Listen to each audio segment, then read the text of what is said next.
Seriously, unlike Ethan, you've really turned out to be a disappointment. Do you know Ethan gave me $1,000 to help with living expenses because you haven't been sending money? I wish you'd learn from your kind brother. How many times do I have to tell you that I am sending money? Stop lying already. Send the money right now, otherwise I'll cut you off from the family. With that, my mom hung up on me again. My name is Emily, and I'm a 32-year-old office worker. I started living on my own right after I graduated from college. I didn't have a good relationship with my family and wanted to leave home as soon as possible, but my mom wouldn't let me. My dad passed away from illness when I was in high school. After that, my mom had to raise my younger brother Ethan and me all on her own, so I started working part-time to help out. Back then, I didn't really think of my mom as a toxic parent. Sure, she doted on Ethan more, but my distrust toward her started when I told her I wanted to go to college. What? Are you serious about going to college? We don't have that kind of money. Wait, but Dad said before he died that he had put money aside for my college tuition, so I shouldn't worry about it. There was less money than I thought. If you want to go to college, you'll have to pay for it yourself with student loans. What? At the time, I didn't know much about money or how much a typical salary could earn, and I also had no clue about the cost of living or tuition fees for college and high school. So, I took her word that there wasn't much money left from what Dad had saved. Still, I knew that going to college would pay off in the long run, so I decided I had to go no matter what. I worked with my homeroom teacher to find a school that matched my academic level and would keep my student loans low. I got in and became a college student. I wanted to live on my own after starting college, but my mom stopped me. You need to work part-time and help pay for the house. If you live alone, all your earnings will just go to your own living expenses. My mom told me that. However, I have been wondering about this ever since. Even though she says she doesn't have money, she buys various things for Ethan. She got him things like the latest game console, a new smartphone, and clothes. For me, it was always, if you want something, earn money and buy it yourself. I wished she'd at least let me reduce the amount I was paying to the house, but she wouldn't budge on that. After my dad died, my mom worked part-time, so she lived on his inheritance and my earnings while still having enough to cover Ethan's entertainment expenses. It made me think that if she'd really wanted to, she could have paid my tuition like Dad said. When I asked her about it, she got furious and snapped, "When I say there's no money, there's no money. Why are you so reluctant to help as the eldest daughter?" I was so taken aback that I couldn't say anything more and just obeyed her. But I was determined to leave the house once I graduated from college.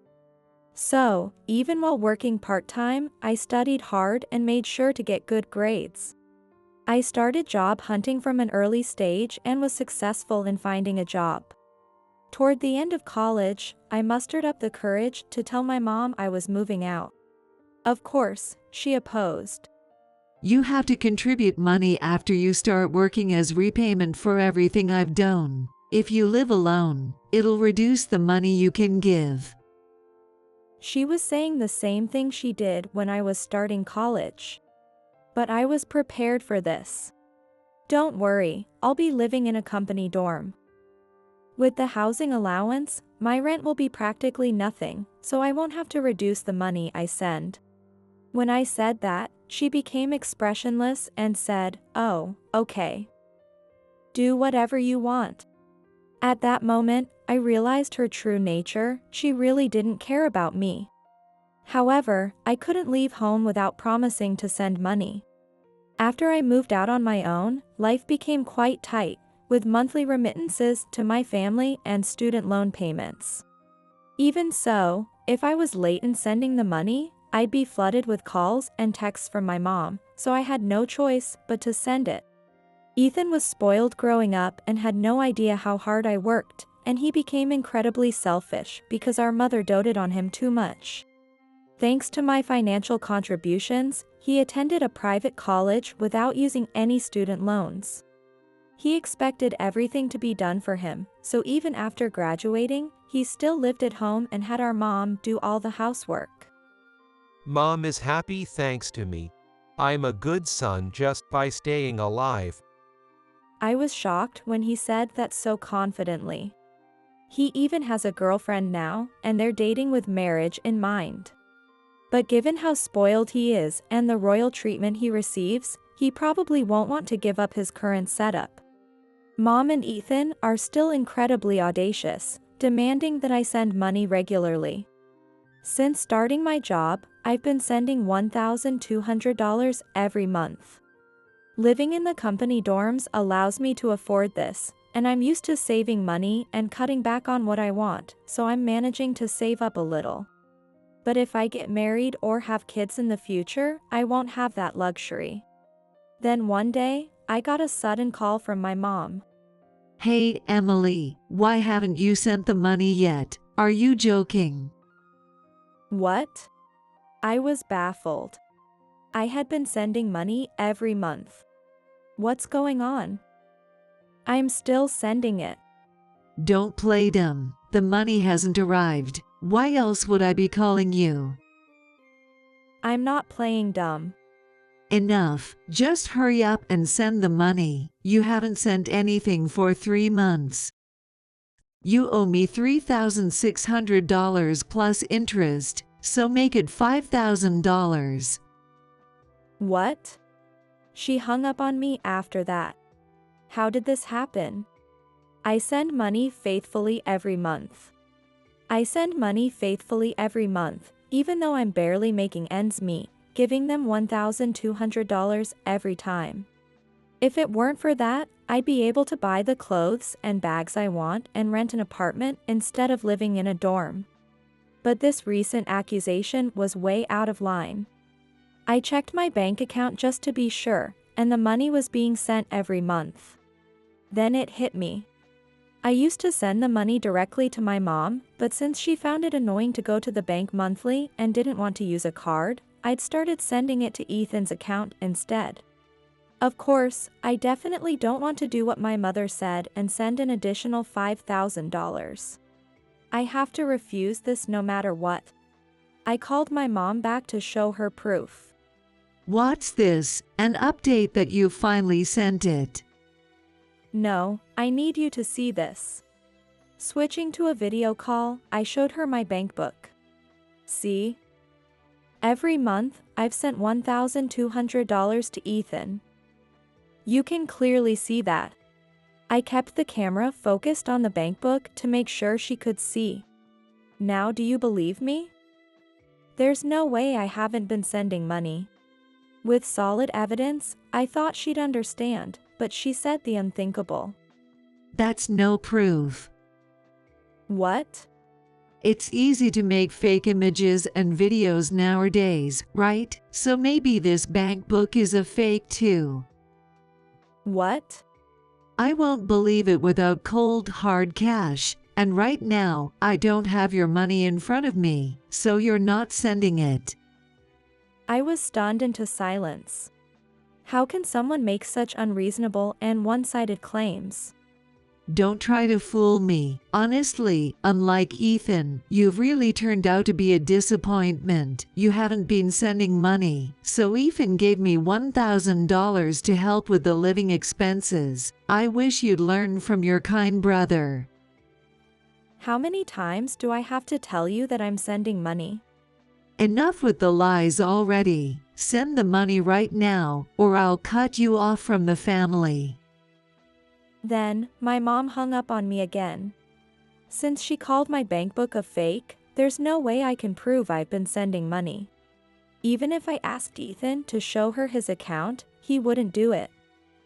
And even if she saw it, she'd probably just call it another fake. She only believes what she wants to believe. But in reality, I am sending money, so it's not a problem. I'm not paying an extra $5,000, so I just ignored her. About a week later, on a weekend, my mom suddenly showed up at my company dorm. She rang the doorbell and started banging on the door. It was the weekend, so people from my company living in other apartments would be at home. I couldn't let her bother them. So I reluctantly let her in. "Mom, why did you just show up like this? And stop banging on the door, you'll disturb the other residents." Enough, it's your fault. I told you to send the money right now. I had to come all this way to get it directly. Hurry up and get me $5,000. I told you, I've already been sending money. Stop it. You just want to live comfortably while making Ethan and me live in poverty. I'm definitely poorer than you. My mom was wearing very expensive-looking clothes. Why did she keep bugging me for money while living such a luxurious life? I just wanted it to stop. Just give me the money already. Fine, I'll pay. Just go home for today. When I told her I didn't have any cash on hand, she reluctantly left. At this rate, she'd keep coming back unless I paid her. I'd have to talk to Ethan about this. So, I called him. "Hey, Ethan? I need to ask you about the money I send." Oh yo, Mom told me. Hurry up and pay her the $5,000. She's struggling, you know. What? What are you talking about? I've been sending you $1,200 a month. Oh, I spent that. What do you mean? I proposed to my girlfriend recently, and I wanted to get her a really nice engagement ring. So I spent the past 3 months of your money all at once. What? Why would you do that? What's the problem? She was really happy, and the proposal went perfectly. So what did you do for living expenses? Who knows? Mom's probably managing things with Dad's inheritance. She said she was struggling, so I gave her about $1,000 this month. She worships me like a god. Meanwhile, she calls you useless and a waste of space. A toxic parent is exactly what she is. It's hilarious. I think your personality is the worst because you can laugh at something like that. I felt the same way about Ethan, who was laughing loudly on the other end of the phone. I couldn't believe he'd been using up the money I sent. I went to tell my mom what Ethan had said. But she wouldn't listen. Enough with the lies. If you keep this up, I'll really cut you off. Then Ethan strolled into the living room, smirking. Mom, let's just cut her off. We don't need a useless sister like her. Right, Ethan is all I need. Where did I go wrong with her? You've turned out to be such a wonderful boy. At that moment, I realized I could never truly understand my mom and Ethan. I had long thought they were out of their minds. But because we were blood related, I wanted to hold on to the family bond deep down. So despite everything I had endured and sent them money every month for the past 10 years since I got my job. But after being treated this way, I finally saw the truth. I didn't need to do anything for them anymore. The house was one my dad left behind, so there was no rent to pay, which meant that as long as mom worked part-time, she could live comfortably. And Ethan already had a job and was engaged, so he'd be moving out soon. That would reduce the burden on my mom's living expenses. All right. So, let's cut ties. What? Both my mom and Ethan looked dumbfounded. What are you talking about? Hey, are you serious, sis? They were both suddenly panicking. I'm just doing what you suggested. I'm cutting ties with you as a family. If we're not family, there's no reason for me to send money. No, wait, Emily, it was just a joke. Yo, sis, don't you have a sense of humor? I don't want to hear such stupid jokes anymore. but I won't have to, because I'm serious. You've relied on me for so long, so now you can handle things yourselves. You're both adults. When I said that, my mom snapped.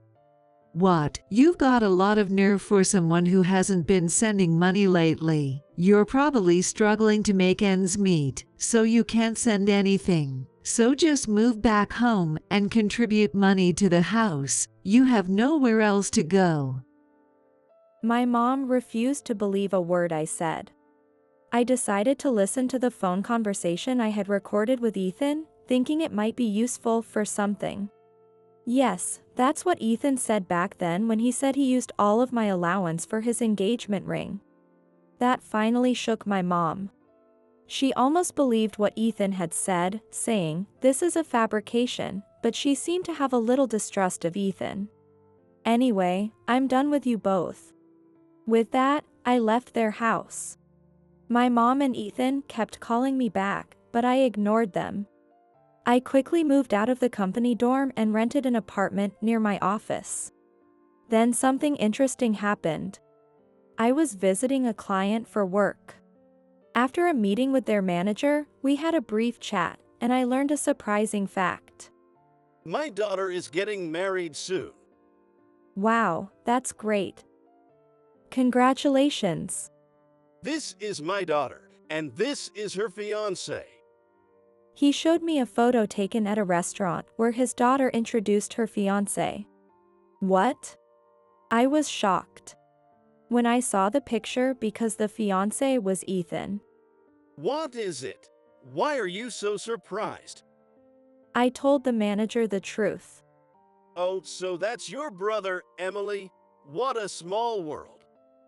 Well, I thought I should let you know. What happened? I told him everything about Ethan and my mom. The manager's face reddened with anger. I can't let my precious daughter marry a loser like that. I agree. Thank you for telling me the truth, Emily. I just felt like I had to prevent any more harm done by them.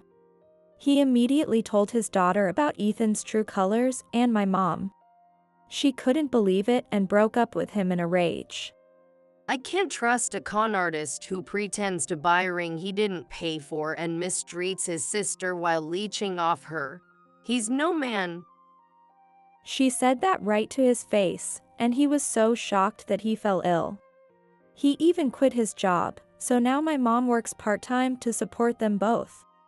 But they couldn't manage on a part-time income, so they've been living in extreme poverty. My mom contacted me for help, but I told her, we're strangers now. Once I hang up, I'll block your number, and blocked both their numbers. They don't know my new address, so I live in peace. The manager and his daughter later invited me out for a meal to thank me for saving them. He said, I have a colleague who's reliable and honorable. Would you like to meet him? And he introduced me to a wonderful man. We started dating and planned to get married soon. I was shackled by my mom and brother for so long, but now I can finally live my own life.